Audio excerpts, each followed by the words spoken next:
Hello guys. Hello to everyone. Good Sunday morning to all of you.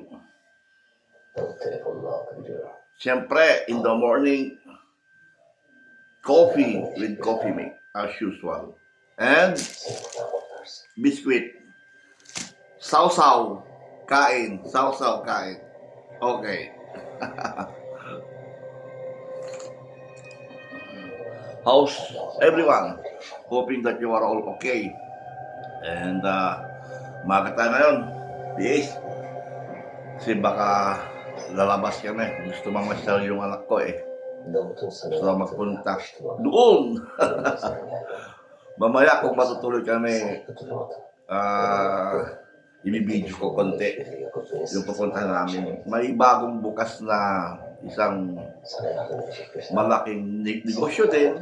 Hindi naman kalakihan ng mga negosyo dito, not unlike in the Philippines, na talagang malalaki. Dito, mga negosyo dito, mga ano lang.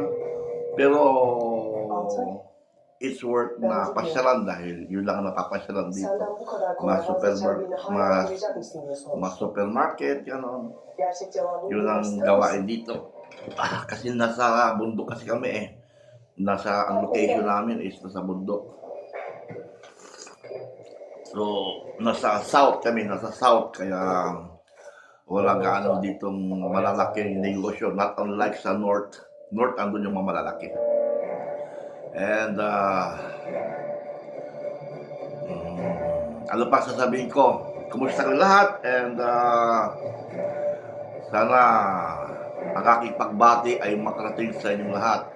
Kahit ang followers ko only is 58.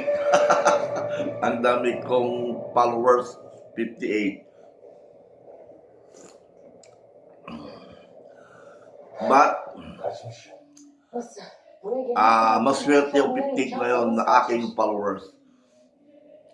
Even though na hindi ako talagang vlogger, is nakapag-share naman ako sa iyo. Nakapag-share naman ako sa inyo ng aking ginagawa. Pagiging memory ko na rin ang YouTube. Once na matanda na ako at ayaw ko lang mag-vlog, tinatamad na ako. So at least, andyan pa rin ako sa YouTube. That lahat ng sinasabi ko sa inyo, lahat ng every details I have said, it is true and correct. So, hindi ako sinungaling. I'm just only telling the truth. I'm opening what is the reality of truthfulness.